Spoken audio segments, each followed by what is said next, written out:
ನಮಸ್ಕಾರ ಸ್ನೇಹಿತರೆ, ತಾಯಿಯ ಯೂಟ್ಯೂಬ್ ಚಾನಲ್ಗೆ ತಮ್ಮೆಲ್ಲರಿಗೂ ಆತ್ಮೀಯ ಸ್ವಾಗತ. ಸ್ನೇಹಿತರೆ, ಈ ದಿನದ ವಿಡಿಯೋದಲ್ಲಿ ಭಾಗ್ಯಲಕ್ಷ್ಮಿ ಎಂಬತಕ್ಕಂಥವ್ರು ಒಂದು ಕಮೆಂಟ್ ಮಾಡಿದ್ದಾರೆ. ಆ ಕಮೆಂಟ್ನ ವಿಚಾರ ಈ ರೀತಿಯಾಗಿ ಇದೆ. ದೀಪದ ಬತ್ತಿಗೂ ಮತ್ತು ನಾಡಿ ಸಾಧನೆಗೂ ಏನಾದರೂ ಸಂಬಂಧ ಇದೆಯಾ, ಅದ್ರ ಬಗ್ಗೆ ತಿಳಿಸ್ಕೊಡಿ ಅಂತ ಹೇಳಿ ಅವರು ಕಮೆಂಟ್ ಮಾಡಿದ್ದಾರೆ. ಈ ವಿಚಾರವಾಗಿ ವಿಡಿಯೋದ ವಿಷಯ ಇರಲಿದೆ. ವಿಡಿಯೋ ಇಷ್ಟ ಆದರೆ ಲೈಕ್ ಮಾಡಿ, ಶೇರ್ ಮಾಡಿ, ಕಮೆಂಟ್ ಮಾಡಿ, ಚಾನಲ್ನ ಸಬ್ಸ್ಕ್ರೈಬ್ ಮಾಡ್ಕೊಳ್ಳಿ ಅಂತ ಹೇಳ್ತಾ ಆಲಿಂತಕ್ಕಂಥ ಬೆಲ್ ಬಟನ್ ಕೂಡ ಕ್ಲಿಕ್ ಮಾಡಿ. ಇದರಿಂದ ವಿಡಿಯೋ ನೋಟಿಫಿಕೇಷನ್ ತಕ್ಷಣ ಸಿಗುತ್ತೆ. ಹೊಸ ವೀಡಿಯೋಗಳನ್ನು ವೀಕ್ಷಿಸ್ಬೋದು. ಯಂತ್ರ ಮಂತ್ರ ತಂತ್ರಕ್ಕೆ ಸಂಬಂಧಪಟ್ಟಂತೆ, ಧ್ಯಾನ, ಯೋಗ, ಮುದ್ರಾಭ್ಯಾಸ, ಕುಂಡಲಿ ಶಕ್ತಿ ಜಾಗೃತಿಗೆ ಸಂಬಂಧಪಟ್ಟಂತೆ ಸಮಸ್ಯೆಗಳಿದ್ದಂಥ ಪಕ್ಷದಲ್ಲಿ 6364205078 ಈ ನಂಬರ್ಗೆ ಕರೆ ಮಾಡಿ ಕನ್ಸಲ್ಟೇಷನ್ ತೊಗೊಂಡು ಮಾತನಾಡ್ಬೋದು. ಜಾತಕ ಪರಿಶೀಲನೆ, ಹಸ್ತ ಪರಿಶೀಲನೆ ಮಾಡಿಸ್ಬೋದು. ಅಂಗಸಾಮುದ್ರಿಕ ಶಾಸ್ತ್ರದ ಪರಿಶೀಲನೆ, ಅಂಕಶಾಸ್ತ್ರದ ಪರಿಶೀಲನೆ ಕೂಡ ಮಾಡಿಸ್ಬೋದು. ಸಮಸ್ಯೆಗಳಿದ್ದಂಥ ಪಕ್ಷದಲ್ಲಿ ಸಮಸ್ಯೆಗಳ ನಿವಾರಣೆಗೆ ಯಂತ್ರ ರಚನೆ ಕೂಡ ಮಾಡಿಸ್ಬೋದು, ಅನುಕೂಲಕ್ಕಾಗಿ ಮತ್ತು ಸಮಸ್ಯೆಗಳ ನಿವಾರಣೆಗೆ. ಹಾಗೆಯೇ ವಾಮಾಚಾರ ಸಮಸ್ಯೆಗಳಿದ್ದಂಥ ಪಕ್ಷದಲ್ಲಿ ಮನೆಯಲ್ಲಿ ಹಾಕ್ತಕ್ಕಂಥ ಧೂಪದ ಪೌಡರ್, ನೆಗೆಟಿವಿಟಿ ರಿಮೂವ್ ಧೂಪದ ಪೌಡರ್ ಕೂಡ ಇದೆ. ಹಣಕಾಸಿನ ಅನುಕೂಲಕ್ಕಾಗಿ ವ್ಯವಹಾರ ಸ್ಥಳಗಳಲ್ಲಿ, ಮನೆಗಳಲ್ಲಿ ಹಾಕ್ತಕ್ಕಂಥ ಲಕ್ಷ್ಮೀ ಕೃಪಾ ಪ್ರಾಪ್ತಿ ಧೂಪದ ಪೌಡರ್ ಇದೆ. ಹಾಗೆ ದೇಹಕ್ಕೆ ಹಚ್ಚತಕ್ಕಂಥ ಎರಡು ರೀತಿಯಾಗಿ ಆಯಿಲ್ ಕೂಡ ಲಭ್ಯ ಇದೆ. ಸಮಸ್ಯೆಗಳಿದ್ದಂಥ ಪಕ್ಷದಲ್ಲಿ ಅನಾರೋಗ್ಯ ಸಮಸ್ಯೆಗಳು ಹಾಗೆ ಆತ್ಮ ಸಮಸ್ಯೆಗಳಿದ್ದಂಥ ಪಕ್ಷದಲ್ಲಿ ಅಂಥ ಸಮಸ್ಯೆ ನಿವಾರಣೆಗೆ ಔಷಧಿಯಾಗಿ ಇದನ್ನು ಬಳಸ್ಬೋದು. ತಲೆಗೆ ಮತ್ತು ದೇಹಕ್ಕೆ ಹಚ್ಚತಕ್ಕಂಥ ಆಯಿಲ್ ಲಭ್ಯ ಇದೆ. ಉಳ್ಕಲ್ ನೋವಿದ್ರೆ ಉಳ್ಕಲ್ ನೋವಿನ ಸಮಸ್ಯೆ ನಿವಾರಣೆಗೆ ಔಷಧಿ ಕೂಡ ಲಭ್ಯ ಇದೆ, ಪೌಡರ್ ಕೂಡ ಲಭ್ಯ ಇದೆ. ಅದನ್ನು ತರಿಸ್ಕೊಂಡು ಬಳಸಿ ಪ್ರಯೋಜನ ಪಡಿಬೋದು. ಮಕ್ಕಳು, ದೊಡ್ಡವರು ಯಾರು ಬೇಕಾದರೂ ಬಳಸ್ಬೋದು. ಹಾಗೆ ಹೊಟ್ಟೆಗೆ ಮದ್ದು ಹಾಕಿದರೆ ಅಂಥ ಸಮಯದಲ್ಲಿ ಅಂಥ ಸಂದರ್ಭದ ನಿವಾರಣೆಗೆ ಔಷಧಿ ಕೂಡ ಲಭ್ಯ ಇದೆ. ಆಸಕ್ತರು ಔಷಧಿಯನ್ನು ತರಿಸ್ಕೊಂಡು ಬಳಸ್ಬೋದು. ಜೊತೆಗೆ ವಿದ್ಯಾಭ್ಯಾಸದ ಕೊರತೆ, ಮರವು, ಇಂಥ ಸಮಸ್ಯೆಗಳು ತಮಗೆ ಇದ್ದಂತಹ ಪಕ್ಷದಲ್ಲಿ ಮಕ್ಕಳು, ದೊಡ್ಡವರು ಯಾರೇ ಆಗಿರಲಿ ಔಷಧಿ ಲಭ್ಯ ಇದೆ. ಅದನ್ನು ತರಿಸ್ಕೊಂಡು ಬಳಸ್ಬೋದು. ಈ ನಂಬರ್ಗೆ, ಮೊದಲು ಹೇಳಿದಂಥ ನಂಬರ್ಗೆ ಕರೆ ಮಾಡಿ ಆರ್ಡ್ರ್ ಮಾಡ್ಬೋದು. ಈಗ ವಿಡಿಯೋದ ವಿಚಾರಕ್ಕೆ ಬರೋಣ. ದೀಪದ ಬತ್ತಿಗೂ ಮತ್ತು ನಾಡಿ ಅಭ್ಯಾಸ ಏನಿದೆ, ನಾಡಿಗೆ ಸಂಬಂಧಪಟ್ಟಂತೆ ಈ ಒಂದು ಅಭ್ಯಾಸ ಏನಿದೆ, ಅದಕ್ಕೆ ಸಾಧನೆ ಅಂತಲೂ ಕೂಡ ಕರೀತೇವೆ. ಅದಕ್ಕೆ ಸಂಬಂಧ ಇದೆಯಾ ಅಂತ. ದೀಪದ ಬತ್ತಿ ಅಂದರೆ ವಿಶೇಷವಾಗಿ ನಾವು ಪೂಜಾಗೃಹದಲ್ಲಿ ಬಳಸ್ತಕ್ಕಂತಹ ಈ ಒಂದು ದೀಪದ ಬತ್ತಿಯನ್ನು ನಾವೇನು ಕಾಣ್ತೇವೆ, ಆ ಬತ್ತಿಯಲ್ಲಿ ಬರ್ತಕ್ಕಂತಹ ಹೂಗಳಾಗಿರ್ಬೋದು ಅಥವಾ ಆ ಹೂಗಳಿನ ಬದಲಿಗೆ ಯಾವುದೇ ರೀತಿಯಾದಂಥ ಪಕ್ಷಿಯ ಚಿತ್ರಗಳು, ಇದ್ರ ಬಗ್ಗೆ ನಾನು ವಿವರವಾದ ವಿಡಿಯೋ ಮಾಡಿದ್ದೇನೆ. ಅದನ್ನು ವೀಕ್ಷಿಸಿ. ಏನೇನು ಯಾವ್ಯಾವ ರೀತಿಯಾದಂಥ ಆಕಾರಗಳು ಬತ್ತಿಯಲ್ಲಿ ಬರ್ತಾವೆ, ನಿಮ್ಮ ಪೂಜೆ ಸಾಧನೆ ಹೇಗಿರುತ್ತೆ ಅನ್ನೋದನ್ನು ವಿಡಿಯೋ ಮಾಡಿದ್ದೇನೆ, ವೀಕ್ಷಿಸಿ. ಈ ಹೊತ್ತು ಬತ್ತಿಗೆ ಸಂಬಂಧಪಟ್ಟಂತೆ ಅಲ್ಲಿ ಬರ್ತಕ್ಕಂಥ ಹೂವಾಗಿರ್ಬೋದು, ಯಾವುದೇ ಸೂಚನೆಗಳಾಗಿರ್ಬೋದು, ಯಾವುದೇ ಚಿತ್ರಗಳಾಗಿರ್ಬೋದು, ಯಾವುದೇ ಶಕುನಗಳಾಗಿರ್ಬೋದು, ಪ್ರಾಪ್ತಿಯಾಗ್ತಕ್ಕಂಥದ್ದು ಕೂಡ ಆ ಮನುಷ್ಯನ ಜೀವಕ್ಕೆ ಸಂಬಂಧಪಟ್ಟಿರುತ್ತೆ. ಹಾಗೆ ನಾಡಿ ಎಂಬತಕ್ಕಂಥ ನಾಡಿ ಶಾಸ್ತ್ರಕ್ಕೆ ಸಂಬಂಧಪಟ್ಟಂತೆ ಏನಿದೆ, ಈ ನಾಡಿ ಶಾಸ್ತ್ರಕ್ಕೆ ಸಂಬಂಧಪಟ್ಟಂತೆ ಆ ನಾಡಿಗಳ ಮಿಡಿತದ ಕಾರಣದಿಂದ ಮನುಷ್ಯನ ಆರೋಗ್ಯ ಸ್ಥಿತಿ, ಆಯಸ್ಸಿನ ಸ್ಥಿತಿ, ಜೀವಿತವಾಗಿ ಇರ್ತಕ್ಕಂತಹ ಆ ಮನುಷ್ಯನ ಮನಸ್ಥಿತಿಯನ್ನು ಕೂಡ ನಾವು ಅಳೆಯಬಹುದು. ಯಾವ ಕಾರಣದಿಂದ?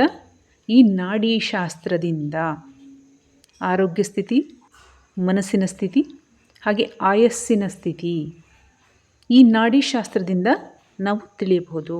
ಬತ್ತಿಗೂ ಮತ್ತು ದೀಪದ ಬತ್ತಿ ಅದಕ್ಕೂ ಈ ನಾಡಿ ಶಾಸ್ತ್ರಕ್ಕೆ ಸಂಬಂಧಪಟ್ಟಂತೆ ಸಂಬಂಧವನ್ನು ನಾವು ತಳುಕಿ ಹಾಕಿ ನೋಡುವುದಾದರೆ, ವಿಶೇಷವಾಗಿ ನಾಡಿ ಶಾಸ್ತ್ರದ ಅಭ್ಯಾಸದಲ್ಲಿ ತನ್ನನ್ನು ತಾನು ಪರಿಶೀಲನೆ ಮಾಡ್ಕೋಬೇಕು ಅಂದರೆ ಧ್ಯಾನ ಮುದ್ರೆಯಲ್ಲಿ ವಿಶೇಷವಾಗಿ ಶುಕ್ರಗ್ರಹದ ಹೆಬ್ಬೆರಳು ಮತ್ತು ಗುರುಗ್ರಹದ ತರ್ಜಿನಿ ಬೆರಳು, ಈ ಎರಡು ಬೆರಳನ್ನು ಧ್ಯಾನಾಭ್ಯಾಸ ಮುದ್ರೆಯಲ್ಲಿ ಇಟ್ಟಂತಹ ಸಂದರ್ಭದಲ್ಲಿ ಸಹಜವಾಗಿ ಮನುಷ್ಯನ ಎಡಪಾರ್ಶ್ವ ಮತ್ತು ಬಲಪಾರ್ಶ್ವ ಅಂದರೆ ಸೊಂಟದ ಮೇಲ್ಭಾಗ, ಎಡ ಮತ್ತು ಬಲಪಾರ್ಶ್ವಗಳಲ್ಲಿ ನಾಡಿ ಮಿಡಿತ ಅಂದರೆ ನಾಡಿಯ ಮಿಡಿತದ ಕಾರಣದಿಂದ, ಅದಕ್ಕೆ ನಾವು ಹೃದಯ ಬಡಿತ ಅಂತಲೂ ಕರಿತೇವೆ, ಅದರ ಕಾರಣದಿಂದ ಯಾವ ರೀತಿಯಾದಂತಹ ಸಕಾರಾತ್ಮಕ ಸಂಚಲನವಾಗುತ್ತೆ ಅಥವಾ ನಕಾರಾತ್ಮಕ ಸ್ಥಿತಿಗತಿಗಳು ಉಂಟಾಗುತ್ತೆ,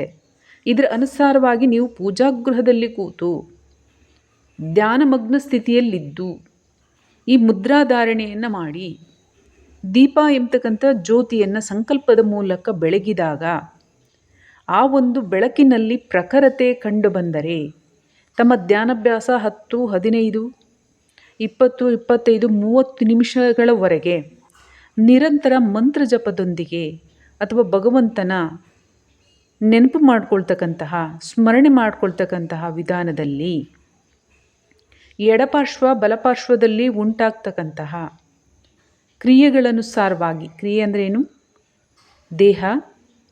ದೇಹದಲ್ಲಿನ ಸೂಕ್ಷ್ಮದ ಚಕ್ರಗಳು ಹಗುರವಾಗ್ತಕ್ಕಂಥದ್ದು, ದೇಹ ಹಗುರವಾಗ್ತಕ್ಕಂಥದ್ದು, ಸೂಕ್ಷ್ಮ ಚಕ್ರದ ಸ್ಥಿತಿಗತಿ ಜಾಗೃತ ಆಗ್ತಕ್ಕಂಥದ್ದು, ದೇಹದಲ್ಲಿ ಒಂದು ರೀತಿಯಾಗಿ ಕಾಂತಿಯ ಪ್ರವಾಹ ಎಂತಕ್ಕಂಥದ್ದು ಆಗ್ತಕ್ಕಂಥದ್ದು, ಮನಸ್ಸಿಗೆ ಉಲ್ಲಾಸ ಆಗ್ತಕ್ಕಂಥದ್ದು, 10 ಅಂಶಗಳಿದೆ, 106 ಅಂಶಗಳಿದೆ, ಘಟನೆಗಳ ನಡೆಯುತ್ತೆ. ಈ ಸ್ಥಿತಿಗತಿಯನ್ನು ಮನುಷ್ಯ ಸಂಕಲ್ಪ ಮಾಡಿಕೊಂಡು ದೀಪಜ್ಯೋತಿಯನ್ನು ಬೆಳಗಿ ದೀಪದಲ್ಲಿ ಕಾಣುತ್ತೇನೆಂದರೆ ಆ ಸಂಕೇತಗಳು ಕೂಡ ಲಭ್ಯ ಆಗುತ್ತೆ. ಅದನ್ನು ಹೊರತುಪಡಿಸಿ ದೀಪ ಬೆಳಗಿಸೋದಕ್ಕೂ ಈ ನಾಡಿ ಅಭ್ಯಾಸಕ್ಕೆ ಸಂಬಂಧಪಟ್ಟಂತೆ, ಈ ನಾಡಿ ವಿಷಯಕ್ಕೆ ಸಂಬಂಧಪಟ್ಟಂತೆ, ಅಧ್ಯಯನಕ್ಕೆ ಸಂಬಂಧಪಟ್ಟಂತೆ ಪ್ರತ್ಯೇಕ ಸ್ಥಳ, ಪ್ರತ್ಯೇಕ ಆಚರಣೆ, ಪ್ರತ್ಯೇಕ ಮನಸ್ಥಿತಿಯನ್ನು ಹೊಂದಿದ್ದರೆ ದೀಪಕ್ಕೂ ಈ ನಾಡಿ ಅಭ್ಯಾಸದ ಸಂಕೇತಕ್ಕೂ ಯಾವುದೇ ಸಂಬಂಧ ಇರೋದಿಲ್ಲ. ಸಂಬಂಧವನ್ನು ನೀವು ಕಾಣಬೇಕು, ನಿಮ್ಮಲ್ಲಿ ನೀವು ಪ್ರಗತಿಯನ್ನು ಕಾಣಬೇಕು. ನಿಮ್ಮ ಜೀವಜ್ಯೋತಿ ಎಂತಕ್ಕಂಥದ್ದೇನಿದೆ ಅದಕ್ಕೆ ಯಾವ ರೀತಿಯಾದಂತಹ ಮಾರ್ಗದರ್ಶನಗಳು, ಸಂಕೇತಗಳು, ಸೂಚನೆಗಳು ಅಥವಾ ಶಕುನಗಳು ಅಂತ ನಾವೇನು ಕರಿತೇವೆ ಅದು ಲಭ್ಯ ಆಗ್ತಾ ಇದೆ.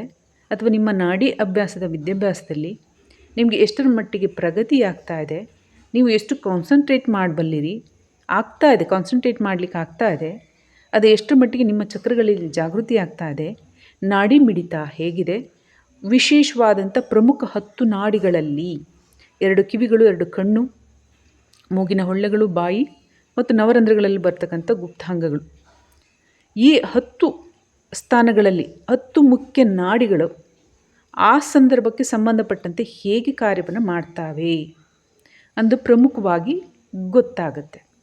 ಆ ಸಂದರ್ಭದಲ್ಲಿ ದೀಪದ ಪ್ರಖರತೆ, ಸಿಗ್ತಕ್ಕಂತಹ ಸಂದೇಶ, ಜ್ಯೋತಿಯ ಆ ಜ್ವಾಲೆ ತೇಲಾಡೋದಾಗಿರ್ಬೋದು, ಸ್ಥಗಿತವಾಗಿರ್ತಕ್ಕಂಥದ್ದಾಗಿರ್ಬೋದು, ಪ್ರಕಾರ ಆಗ್ತಕ್ಕಂಥದ್ದಾಗಿರ್ಬೋದು, ಬತ್ತಿ ಹೋಗೋದಾಗಿರ್ಬೋದು, ಕರ್ತು ಹೋಗ್ತಕ್ಕಂಥದ್ದು ಅಂದರೆ ಕರಿ ಅದರಲ್ಲಿ ಮಸಿ ಬರುತ್ತಲ್ವ, ಆ ರೀತಿ ಆಗಿರೋದಾಗ್ಬೋದು, ಅಥವಾ ಚಿಕ್ಕ ಆಗೋದು ಮತ್ತು ದೊಡ್ಡ ಜ್ವಾಲಿ ಆಗೋದು ಮತ್ತು ಸಿಡಿಯೋದು, ಪರಪರ ಶಬ್ದ ಬರ್ತಕ್ಕಂಥದ್ದು ಅಥವಾ ಚಟ ಅಂತಕ್ಕಂಥದ್ದು, ಈ ರೀತಿಯಾದಂಥ ಹಲವಾರು ಸೂಚನೆಗಳು, ಹಲವಾರು ಸಂಕೇತಗಳು ಲಭ್ಯವಾಗ್ತವೆ. ಆ ಸಂದರ್ಭದಲ್ಲಿ ಯಾವೊಬ್ಬ ಮನುಷ್ಯನ ಇಂಥ ಒಂದು ಸೂಚನೆಗಳನ್ನು, ಇಂಥ ವಿಚಾರಗಳನ್ನು ಪತ್ತೆ ಮಾಡಲು ಸಾಧ್ಯ ಅಂದರೆ ಗಹನವಾದಂಥ ಅಭ್ಯಾಸ ಪೂರ್ವಜನ್ಮದಲ್ಲಾಗಿದ್ದರೂ ಆಗಿರಬೇಕು, ಗಹನವಾದಂಥ ಅಭ್ಯಾಸ ಈ ಜನ್ಮದಲ್ಲಾದರೂ ಕೂಡ ಆಗಿರಬೇಕು. ಅಭ್ಯಾಸ ಯಾವುದು?